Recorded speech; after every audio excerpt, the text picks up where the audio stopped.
ইনশাআল্লাহ।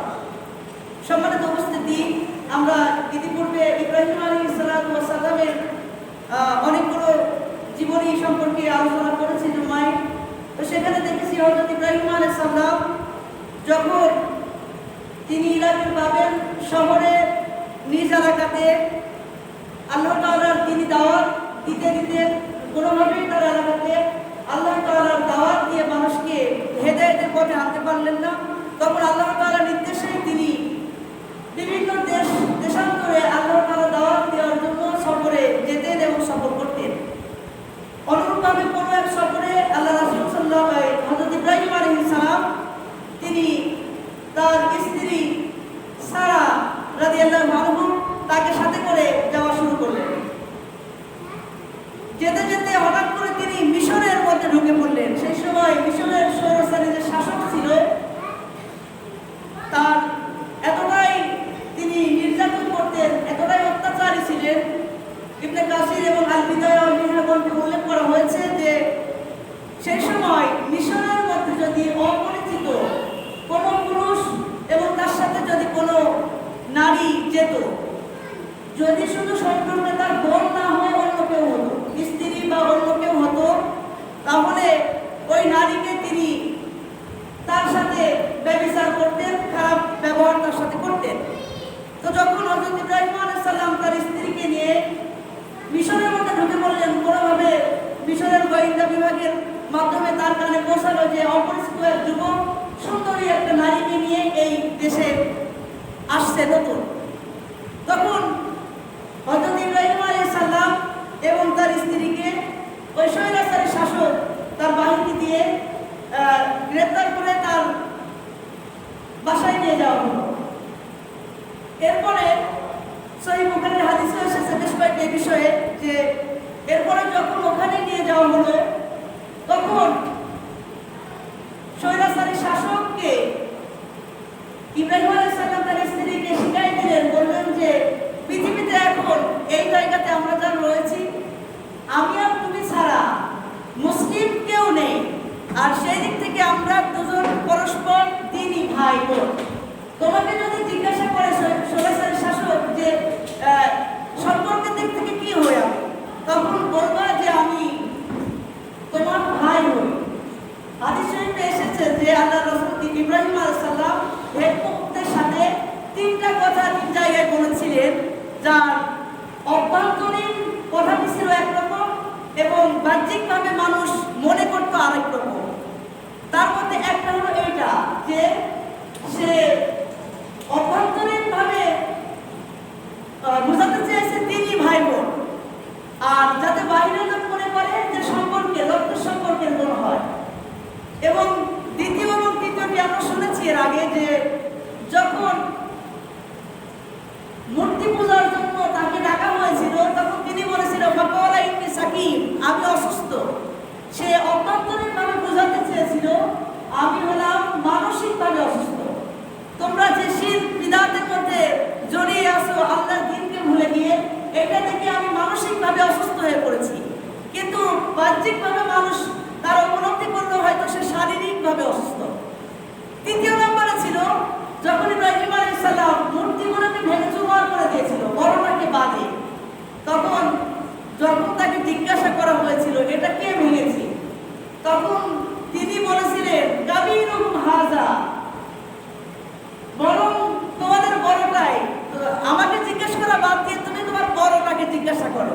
অর্থাৎ তিনি তো জানেন যে মূর্তি কথা বলতে পারে না, জানার পরেও তাদেরকে বলছে এই কারণে যাতে করে তাদের বোধ কর্মটা ফিরে আসে যে তোমার মূর্তি এতই ভালো, তাহলে মূর্তিকেই জিজ্ঞাসা করো না কে যে এই মূর্তিগুলোকে কে ভেঙেছে, আমাকে জিজ্ঞাসা করা বাদ দিয়ে।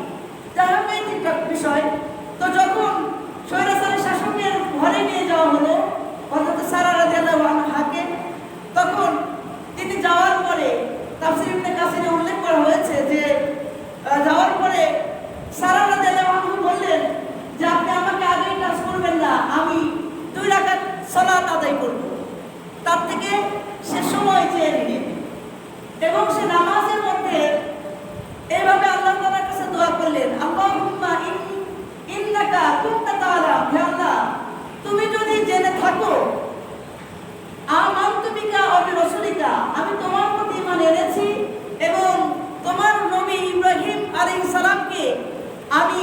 নবী হিসেবে মেনে নিয়েছি।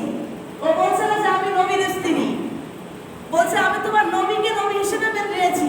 তুমি যদি এই বিষয়টা জেনে থাকো এবং আহসানতু ফারজি ইল্লা যাওজিকা, এবং আমি আমার লজ্জা স্থানকে আমার স্বামী ব্যতীত কোনো পর পুরুষের কাছে কখনো বিলিয়ে দেইনি, এই বিষয়টা যদি আমার সতীত্বের গ্যারান্টি আমি দিচ্ছি, তুমি সাক্ষী, যদি তুমি এটা জেনে থাকো তাহলে এই স্বৈরাচারীকে আমার উপরে বিজয়ী হতে দিও না। যখনই তিনি এইভাবে দোয়া করলেন আল্লাহ তাআলার কাছে, তাফসীর ইবনে কাসিরে উল্লেখ করা হয়েছে, সাথে সাথে ওই স্বৈরাচারীর শাসনের শরীর অবশ হয়ে আর কাজ করে না, সে নড়াচড়া করতে পারে না। তখন সারা রাদিয়াল্লাহু আনহা বললেন, হে সারা, আমি তোমাকে কিছু করবো না, তুমি আমাকে তোমার আল্লাহকে বলো, তুমি দোয়া করো আমি যেন ভালো হয়ে যায়। তখন তিনি দোয়া করলেন, আল্লাহ তাকে সুস্থ করে দাও, সুস্থ হয়ে গেল। মানুষ জালিম হলে যা হয়, যখনই সে সুস্থ হয়েছে আবার আক্রমণ করার চেষ্টা করেছে, যখনই করেছে আবার সে একই অবস্থা হয়ে গিয়েছে। এভাবে যখন পরপর 3 বার তাকে আক্রমণ করার চেষ্টা করেছে আর সে বেহুশ হয়ে পড়েছে বা তার শরীর যখন কোনো কাজ করেনি, তখন সে ভয় পেয়ে গেল যে হয়তো কোনো মানুষ না, যে এর কাছে আমি যাইতে পারছি না কেন। তখন সে বলল তার বাহিনীকে যে তোমরা আমাকে কার সাথে দেখা করতে নিয়ে এসেছো, এ তো মানুষ না, এ তো শয়তান, অর্থাৎ জিন শয়তান বা খারাপ কিছু, এ মানুষ না। তখন সে আবার কোনো রেওয়ায়েতে আল বিদায়াতে উল্লেখ করেছে, সে ভাবলেন এ কোনো সাধারণ মানুষ না, যদি সাধারণ কোনো মানুষ হতো তাহলে আমি তো তাকে আক্রমণই করতে পারতাম, অবশ্যই এ কোনো আল্লাহ প্রদত্ত কোনো ভালো মানুষ বা এতে কোনো অলৌকিক তার কাছে শক্তি রয়েছে। তার প্রতি এতটাই মানে ভক্তি শ্রদ্ধা হয়ে গেল, সে তখন বললেন যে তোমার উপাসনা করার জন্য তোমার জন্য আমি একটা দাসী ফিদিয়া দিয়ে দিলাম, দ্বিতীয় স্ত্রী যেটা হবে হাজেরা রাদিয়াল্লাহু আনহা, তাকে তার সাথে দিয়ে দিলেন দাসী হিসেবে। এরপরে হাজেরা রাদিয়াল্লাহু আনহা এবং সারা রাদিয়াল্লাহু আনহাকে নিয়ে হযরত ইব্রাহিম আলাইহিস সালাম সেখান থেকে হিজরত করে ফিলিস্তিনে চলে গেলেন। ওখানে দীর্ঘদিন বসবাস করার পরে এদিকে তার বয়স প্রায় ৮৬ বছর উল্লেখ করা হয়েছে তাফসীর ইবনে কাসিরে। এখন পর্যন্ত কোনো সন্তান তার হয়নি। তখন হযরত সারা রাদিয়াল্লাহু আনহা বললেন হযরত হাজেরাকে যে আমাদের তো কোনো সন্তানাদি নেই, তুমি ইচ্ছে করলে আমার স্বামীর সাথে বিবাহ বন্ধনে আবদ্ধ হতে পারো, বিবাহ করতে পারো, হয়তো বা তোমার গর্ভে কোনো সন্তান আমাদের পরিবারে আসবে। বেশ কিছুদিন বলছে আল বিদায়াতে উল্লেখ করেছে হাজেরা রাজি হচ্ছিল না যে আমি দাসী আছি, ভালো আছি, আমি যদি তাকে স্বামী হিসেবে গ্রহণ করি তাহলে তো আমাদের মধ্যে মন মালিন্য সৃষ্টি হবে। অতঃপর যখন বারবার করে তাকে বলছিলেন, এক পর্যায়ে তার সাথে হযরত ইব্রাহিম আলাইহিস সালামের বিবাহ হয়ে গেল। এটা হলো ইব্রাহিম আলাইহিস সালামের দ্বিতীয় বিবাহ। ইব্রাহিম আলাইহিস সালাম আল্লাহ তাআলার কাছে দোয়া করলেন। এখান থেকে সূরা সফফাতে উল্লেখ করা হয়েছে 23 নম্বর পারা 8 নম্বর পৃষ্ঠার 101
তাফসিরে যে এই কারণে পৃথিবীর যারা ভালো মানুষ ওদের প্রত্যেকের মনের ভিতরে এই আশা বাসনা জাগে যে আল্লাহ যেন আমাকে একবার হলে ওই মক্কা কাবা ঘরে নিয়ে যায়। হৃদয়ে একটা টান, এটা ইব্রাহিম আলাইহিস সালামের দোয়া আল্লাহ তাআলা কবুল করেছিলেন। সুবহানাল্লাহ। সম্মানিত উপস্থিতি, এরপরে ইব্রাহিম আলাইহিস সালাম সেখান থেকে ফিলিস্তিনে চলে গেলেন। এরপরে দীর্ঘ সময় পার করার পরে উল্লেখ করা হয়েছে যে যখন তার বয়স 11 কি 13 এমন বয়স, যে বাবার সাথে চলাফেরা করতে পারে, বাবা বাবা ডাকতে পারে, কিছু কাজ কাম করে দিতে পারে, সহযোগিতা করতে পারে, এমন অবস্থায় যখন হলো তখন আল্লাহ তাআলা তাকে স্বপ্নে দেখালেন ফালাম্মা বালাগা মা'হুস সাবিয়া, যে যখন তার সন্তানকে চলাফেরার বয়সে উপনীত হলো, আল্লাহ তাআলা বলছেন তখন আমি তাকে স্বপ্নে দেখালাম যে তার সন্তানকে জবেহ করছে। আমরা অনেকেই এই আলোচনা করতে গিয়ে এরকম কিছু বানোয়াট কাহিনী বলে থাকি যে 3 দিন পর স্বপ্ন দেখেছেন 100 উট কুরবানি দিয়েছে, দুম্বা কুরবানি দিয়েছে, বারবার কুরবানি করছে, কিন্তু যখন স্বপ্ন দেখেই যাচ্ছে লাস্টে তিনি বুঝলেন যে এটা অন্য কোনো কিছু না, আমার সন্তানকে কুরবানি করতে হবে। আসলে এগুলা হাদিস বা তাফসীরের কোনো ভিত্তি নেই, কারণ নবীদের স্বপ্নই হলো ওহী। নবীদের কাছে যে স্বপ্ন আসে, নবীদের কাছে ওহী আসার 7টি মাধ্যম রয়েছে, তার মধ্যে এটা একটি যে স্বপ্নে যেটা দেখতেন ওটাই বাস্তবায়ন হতো। আল্লাহ তাআলা স্বপ্নে তাকে সবকিছু দেখিয়ে দিতেন, এটা ওহী ছিল। তো তখন তিনি বুঝতে পারলেন, আল্লাহ তাআলা স্বপ্নে দেখালেন তার আদরের সন্তান তাকে জবেহ করছে। তখন ইব্রাহিম আলাইহিস সালাম আবার মক্কায় চলে আসলেন ফিলিস্তিন থেকে। এই যে সন্তানকে বলছেন, দেখেন ভাষা, তোরায়া বুনাইয়া, হে আমার সন্তান, হে আমার আদরের পুত্র, ইন্নী আরাফিল মানামি, আমি স্বপ্নে দেখছি, ইন্নী আরাফিল মানামি আন্নী আযবাহুকা, আমি তোমাকে জবেহ করছি। ফানজুর মাজা তারা, এতে তোমার কর্তব্য কি?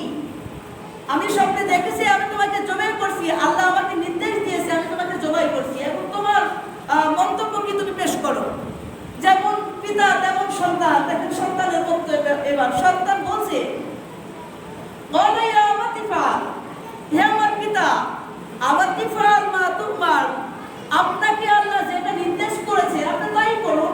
সাতাজিদুনি ইনশাআল্লাহু মিনাস সাবিরিন, ইনশাআল্লাহু মিনাস সাবিরিন, আল্লাহ চাইলে আমাকে আপনি ধৈর্যশীল অবস্থায় পাবেন, অর্থাৎ আপনি আমাকে জবাই করবেন, আমি আল্লাহর জন্য আমার নিজেকে উৎসর্গ করে দিচ্ছি, আল্লাহ তাআলা চাইলে আমি ধৈর্যশীল থাকব সেখানে।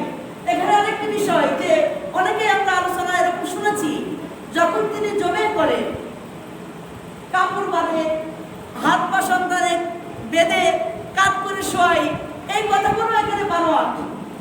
এই আয়াত থেকে বোঝা যায় যদি ধৈর্যশীল পাবেন সন্তান বলছে, তার মানে কি সেই ইচ্ছায় আপনি তলোয়ারের নিচে শুয়ে পড়বেন, এটা হলো ধৈর্যশীল। আর আপনাকে যদি হাত পা বেঁধে শোয়াই দেয় তার মানে তো জোর করে করা হলো।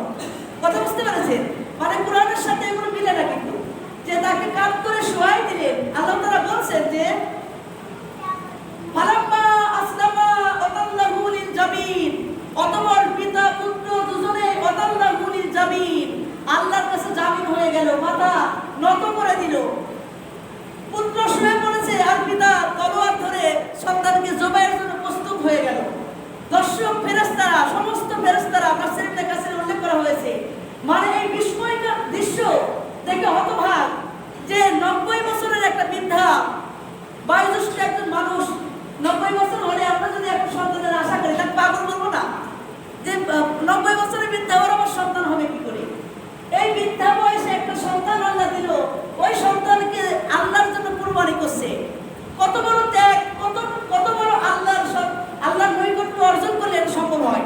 সম্মানিত উপস্থিতি, যখন ছুরি চালানো শুরু করলেন আল্লাহ তাআলা বলছেন, সূরা সাফফাতে এসেছে, আল্লাহ তাআলার পক্ষ থেকে আয়াত নাযিল হয়ে গেল, অনাদাইনাহু আইয়া ইব্রাহিম, হে ইব্রাহিম কদ সাদ্দাকতা রুইয়া, তুমি তোমার স্বপ্নকে সত্য বাস্তবায়ন করে দিয়েছো। সুবহানাল্লাহ। অর্থাৎ দেখেন, আমরা দেখি অনেক সময় ছোট বাচ্চাকে উঁচা জায়গায় দাঁড় করিয়ে দিয়ে বলি বাবা না পড়ো, আমরা হাত পেতে থাকি। আর যে দেখি যে সন্তানের লাভ মানলেই তো আমরা কোল পেতে দিব, আমরা কি পড়তে দিব? আল্লাহ তাআলা এটাই চেয়েছিলেন, আল্লাহ তাআলার এটা উদ্দেশ্য না যে তার সন্তানকে কুরবানি করবে। আল্লাহ তাআলা তাকে পরীক্ষা করলেন যে আল্লাহর জন্য সে কি করতে পারে। যেমন বুখারীর হাদিসে এসেছে, মুসলিমের হাদিসে যে লা ইউমিনু আহাদুকুম হাত্তা আকুনা হাব্বা ইলাইহি, ততক্ষণ পর্যন্ত কোনো মানুষ পরিপূর্ণ মুমিন হতে পারবে না। কতক্ষণ? মিন ওয়ালিদিহি ওয়া ওয়ালাদিহি ওয়ান নাসি আজমাইন, যতক্ষণ তার ছেলে সন্তানাদি, পিতামাতা, ওয়ান নাসি আজমাইন এবং পৃথিবীর সমস্ত মানুষ থেকে আল্লাহ এবং আল্লাহর রাসূলকে বেশি ভালোবাসতে না পারবে। অর্থাৎ আপনার বাপ মা, ছেলে সন্তানাদি, পৃথিবীর সমস্ত নেতা নেত্রী যাই বলেন না কেন, সবার ঊর্ধ্বে আপনার ভালোবাসা থাকতে হবে আল্লাহ এবং তার রাসূলের প্রতি। এটাই আল্লাহ দেখতে চেয়েছে যে আমার নবী সন্তানের কাছে আমার বিধানকে দুর্বল করে দেয় না আমার বিধানের জন্য সন্তানকে বলি দিতে পারে। সম্মানিত উপস্থিতি, তাফসীর ইবনে কাসির উল্লেখ করেছে তখন আল্লাহ তাআলার পক্ষ থেকে ডাক হয়ে গেল, ছুরি চালিয়েছে কিন্তু ছুরিতে কাটেনি, ছুরি সে চালিয়ে দিয়েছে। এবং আমরা এখানে আরেকটা কথা ক্লিয়ার করতে পারি যে অনেকেই এরকম কথা বলে ছুরি চালানোর সময় গলা তামা হয়ে গিয়েছিল বা লোহায় কাটেনি। এমন গলা তামা কিছুই না। বিষয় হলো কি, কোন জিনিসকে যদি জড় বস্তু হোক, উদ্ভিদ হোক আর কোনো পদার্থ হোক, যাই হোক, প্রত্যেকটা জিনিসই আল্লাহর কথা মানতে কিন্তু বাধ্য। আমরা ইতিপূর্বে আলোচনায় দেখেছি যখন ইব্রাহিম আলাইহিস সালামকে আগুনে নিক্ষেপ করলো, আগুন জ্বলছে, আল্লাহ বলল কুল্লা ইয়া নারু কুনি বারদান ওয়া সালামান আলা ইব্রাহিম, হে আগুন তুমি ইব্রাহিমের জন্য আরামদায়ক হয়ে যাও। তখন আগুন তার পুরানো ক্ষমতা হারিয়ে ফেলেছে, আগুন জ্বলছে কিন্তু তাকে পুরাবে না, কারণ আল্লাহ তাকে নিষেধ করেছে, এই কারণে সে পুরায়নি। একইভাবে যখন ওই ছুরিকে বললো যে ছুরি তোমার জন্য আমি এটাকে কাটা, আমি তোমাকে নিষেধ করে দিলাম, ওই ছুরি দিয়ে আপনি সারাদিন ঠেস দিলেও কোনো বস্তু কি কাটবে না, কোনো প্রাণী কাটবে না। সম্মানিত উপস্থিতি, তখন তিনি দেখতে পেলেন যে পাশের পাহাড় থেকে একটি দুম্বা দৌড়ে তার কাছে চলে আসছে। এবং ইবনে কাসির উল্লেখ করেছেন এই দুম্বাটি ছিল সেই দুম্বা যে দুম্বাটি হাবিল জবে করেছিল আল্লাহর সন্তুষ্টির জন্য।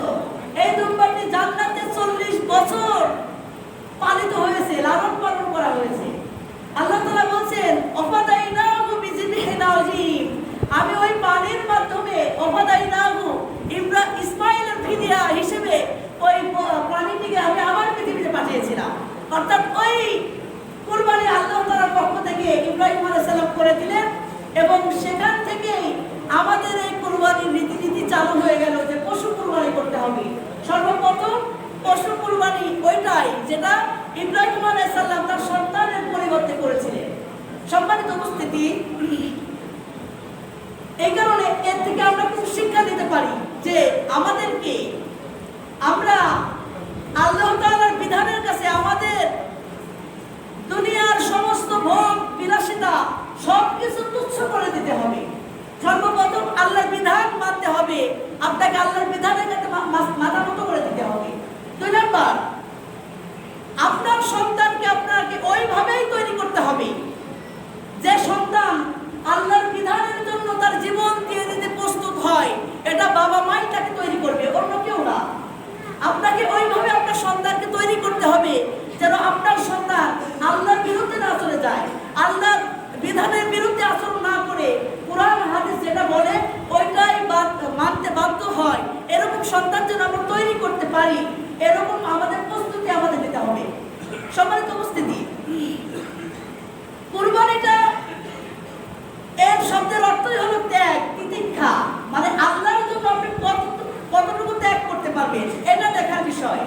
যাই হোক, আমরা কেমন ধরনের পশু কিভাবে কুরবানি করবো সামনে সপ্তাহগুলো পাবো, আমরা এই সপ্তাহগুলো বিস্তারিত ইনশাআল্লাহ আলোচনা করব। সম্মানিত উপস্থিতি, এখন একটা বিষয় যে আমাদের দেশের কিন্তু অবস্থা, বর্তমান যে অবস্থা, করোনার আক্রান্ত কিন্তু অত্যন্ত ভয়াবহ অবস্থায়। এখন বর্তমানে প্রত্যেকটা গ্রামে অনেক লোক আক্রান্ত হয়ে আছে, কেউ প্রকাশ করছে কেউ করছে না।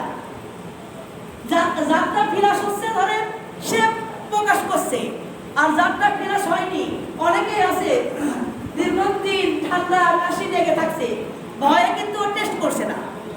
কিন্তু এটাও ঠিক হবে না। কিন্তু আপনার যদি ঠান্ডা লেগে যায়, জ্বর আসে, কাশি আসে, আমার আপনার উচিত হবে, কাউকে বলার দরকার নেই, আপনি টেস্ট করবেন।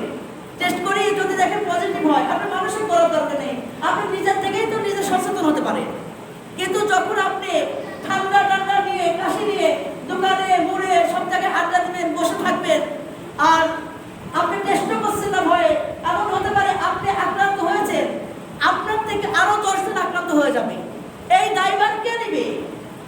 আপনার জন্য যদি একটা সুস্থ মানুষ অসুস্থ হয়, এর জন্য কিন্তু অবশ্যই আপনি দায়ী হবেন। এই কারণে আমাদের যাদের ঠান্ডা, কাশি, সর্দি, গলা ব্যথা এ ধরনের সমস্যা থাকবে, প্রথম নাম্বার হলো আমাদের উচিত প্রত্যেককে টেস্ট করানো, এবং দ্বিতীয় নাম্বার হলো নিজের থেকেই নিজে সচেতন হয়ে যাওয়া, নিজের পরিবার পরিজন সবার থেকে। এবং দ্বিতীয় নাম্বার হলো আমরা যারা সুস্থ রয়েছি, ঠান্ডা লাগেনি, হয়তো মনে করছে আমার ঠান্ডা লাগেনি, কিন্তু আপনার ঠান্ডা লাগেনি, আপনার পাশে যে বসে আছে, আপনার সাথে দোকানে বসে যে চা খাচ্ছে, ওর তো ঠান্ডা লাগতে পারে, ও তো আক্রান্ত থাকতে পারে। এই কারণে প্রত্যেকটা মানুষেরই কিন্তু এখন আমাদের দায়িত্ববান হওয়া দরকার। আমরা যেভাবে অবহেলা, অলসতা করছি, আসলে কিন্তু এটা হাসি তামাশার জিনিস না। অনেকেই মানে আপনাকে লকডাউন করে সরকার আপনাকে বাঁচানোর জন্য, আপনি যাতে আক্রান্ত না হন, অসুস্থ না হন, আপনাকে চেষ্টা করছে। আর আপনি আবার এইটা নিয়ে, মাস্ক নিয়ে, বিভিন্ন জিনিস নিয়ে টিকটক করতেছেন, হাসি তামাশা বানাচ্ছেন। এইগুলো না ভাই, আমি মানে কথাগুলো বলছি আমার আপনার ভালোর জন্য। কারণ ইসলাম যে জিনিসে কোনো মানুষের ক্ষতি হয়, ওইটা কিন্তু ইসলাম কখনো এলাও করে না। ইসলাম চাই যে পৃথিবীর সমস্ত মানুষ ভালো থাকুক।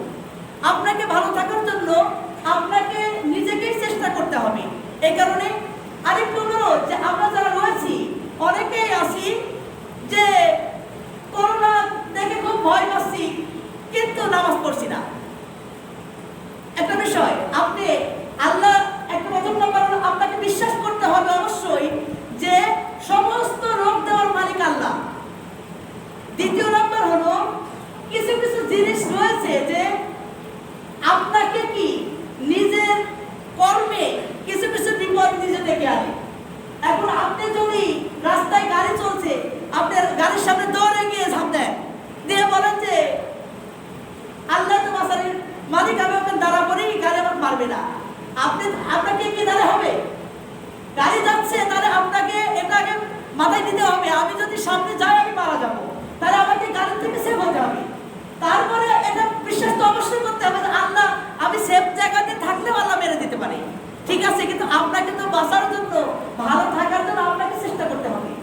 এই কারণে আমরা যেমন ভাবে যখন দোকান পাট, রাস্তাঘাট, এমনকি মসজিদে যখন আসবো, প্রত্যেকেই মাস্ক ব্যবহার, হ্যান্ড গ্লোভস যদি পারেন ব্যবহার করে নিজের সচেতনতার সাথে আসবো। কারোর সাথে অহেতুক কথাবার্তা বলবো না, চেষ্টা করবো একটু বসার সময় দূরত্ব রেখে। এবং সব থেকে বড় বিষয় হলো যেটা, আপনারা নামাজি হয়ে যান, আপনারা নামাজ পড়ে দোয়া করেন আল্লাহর কাছে। যারা সুস্থ রয়েছেন, এটা শুকরিয়া আপনার, যে লক্ষ লক্ষ লোক, অসংখ্য লোক সারা বিশ্বে মারা যাচ্ছে, তার মধ্যে আপনি জীবিত রয়েছেন। এটা আল্লাহ তাআলার অনেক বড় একটি দয়া, অনেক বড় একটি দয়া। এই কৃতজ্ঞতা কিন্তু আপনাকে স্বীকার করতে হবে।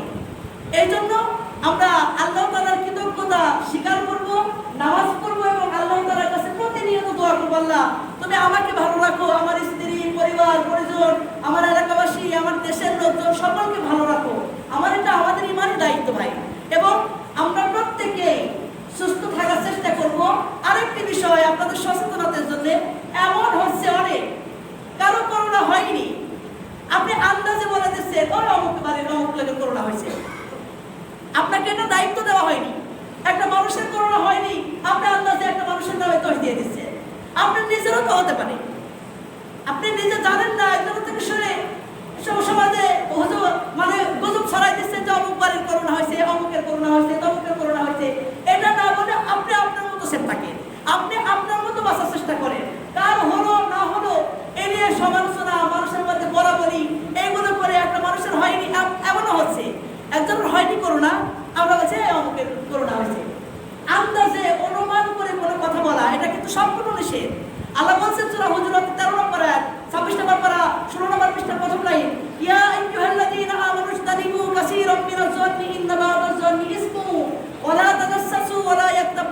বাদা। হে ইমানদারগণ, তোমরা অনুমান করে কোনো কথা বলবে না, আন্দাজে কোনো কথা বলবে না। কারণ অনুমান করে আন্দাজে তোমরা যে কথাগুলো বলো, অধিকাংশই কথাগুলো মিথ্যা হয়ে থাকে। অনুমান করে 100টা কথা বললে 10টা সত্যি হতে পারে, 90টাই মিথ্যা হতে পারে, কিন্তু মিথ্যা হওয়ার জন্য তো আপনার করা হবে। এই কারণে আমরা চেষ্টা করবো এই বিষয়গুলো থেকে সচেতন থাকা। আল্লাহ তাআলা আমাদের প্রত্যেককে তৌফিক দান করুক। সকলে বলে আমিন। ওয়া মা তাওফীক ইল্লা বিল্লাহ।